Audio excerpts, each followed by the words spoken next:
कल कथा प्रसंग में श्रवण किए कि सीता जी पुष्प वाटिका में राम जी को देखती हैं तो लोचन मग राम ही उर आनी, नेत्र मार्ग से राम जी को हृदय में ला करके दिन्हे पलक कपाट सयानी, अपने पलक किवाड़ बंद कर लेती हैं।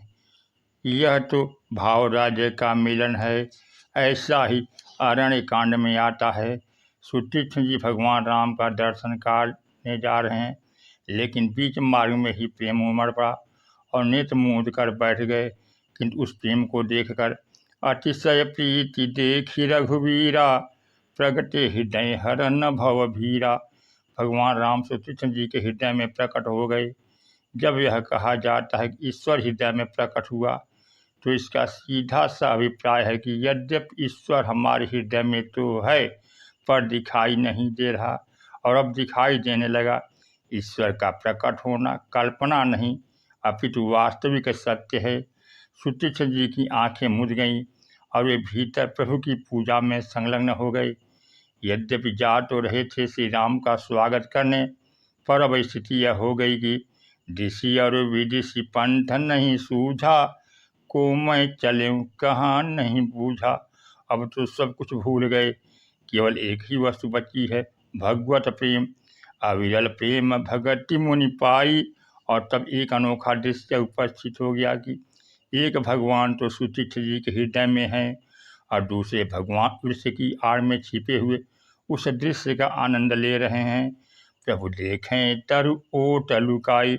उसके पश्चात पास भी चले गए और लगे सुतीक्ष्ण जी को जगाने। प्रभु का तात्पर्य था कि अच्छे सत्कार करने वाले मिले हैं आप मुझे, चले तो थे मुझसे मिलने और रास्ते में ही बैठ गए। अब जब मैं स्वयं सामने खड़ा हूँ तो कम से कम अब तुम आँखों को खोल कर देखो। इस तरह मानो स्थूल और भाव राज्य की जब तुलना हुई तो भाव राज्य की जीत हुई, स्थूल राज्य की नहीं। वैसे हमारे आपके जीवन में कोई वस्तु हृदय में हो और अगर वह बाहर आ जाए तो अधिक महत्व हम बाहर वाले को ही देंगे और हृदय वाली बात को कल्पना मान लेंगे। लेकिन यहाँ पर एक राम है सुतीक्ष्ण जी के हृदय में, और एक राम बाहर खड़े होकर सुतीक्ष्ण जी को जगा रहे हैं। गोस्वामी जी ने कहा कि अनोखापन यह है कि मुनि ही राम बहु भांति जगावा, जागन ध्यान जनित सुख पावा।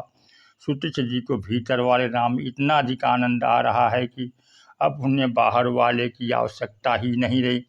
इसलिए भगवान राम ने सोचा कि बाहर तो यह तभी निकलेंगे जब भीतर वाले को थोड़ी देर के लिए इनसे अलग कर दिया जाए।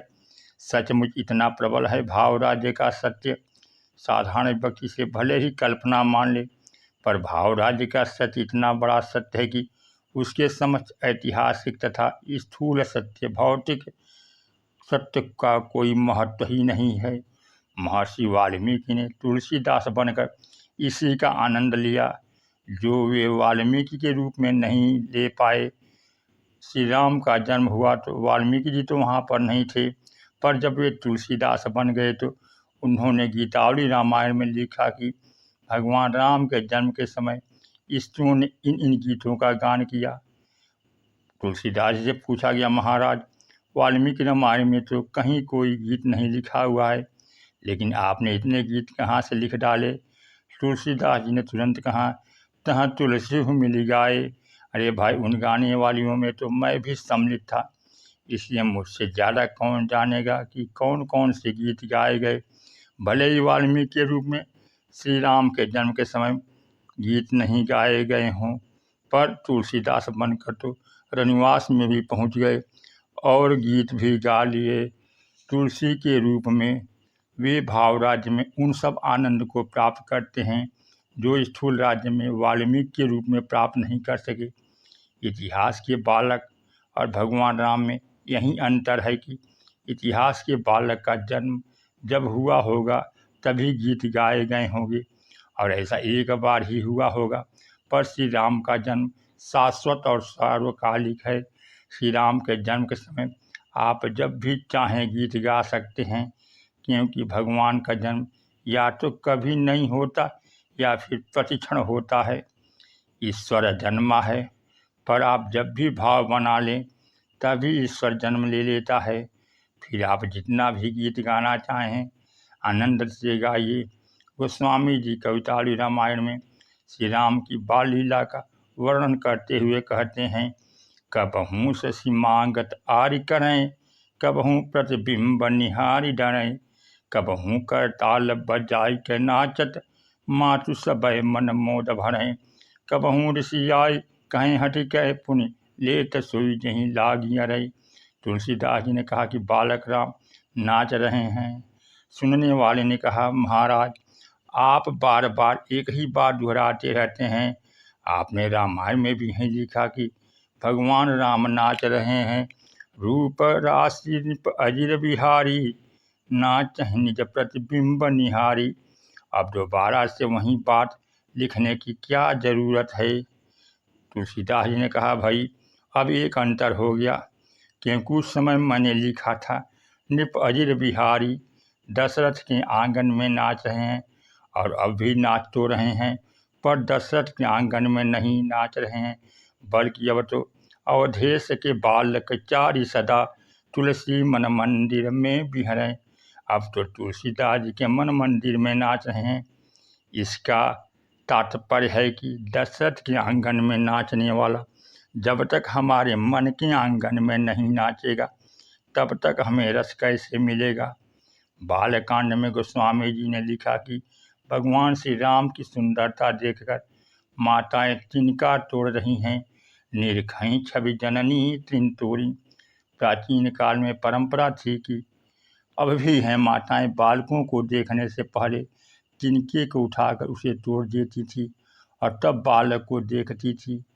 उनका भाव यह तो था कि यदि नज़र लगनी हो तो वह तिनके को लग जाए, बालक को नहीं। इससे हमारा बालक स्वस्थ रहेगा और नज़र लगने से के कष्ट से भी बचा रहेगा।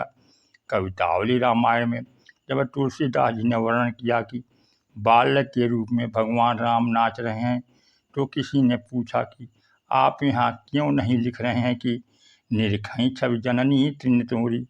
वह स्वामी जी ने तुरंत कहा, भाई यहाँ पर तो प्रभु मेरे मन के आंगन में नाच रहे हैं, तो माताएं कैसे तिनका तोड़ेंगी। प्रश्न पूछने वाले ने फिर पूछा कि फिर यहाँ कौन तिनका तोड़ रहा है। तुलसीदास जी ने कहा, भाई न्यौछावर प्राण करें तुलसी, बलि जाऊं लला इन बोलन की। यहाँ पर तो मैंने अपने प्राण को ही तिनका समझ लिया है और उसी को न्यौछावर कर दिया। तो भाई यह जो आनंद है भाव राज्य का, जहाँ बालक राम नाच रहे हैं गोस्वामी जी के हृदय के आंगन में, और गोस्वामी जी उस झांकी को देकर अपने प्राण को न्यौछावर कर उसका आनंद ले रहे हैं। यह कल्पना का आनंद है या भाव राज्य का सच्चा आनंद है।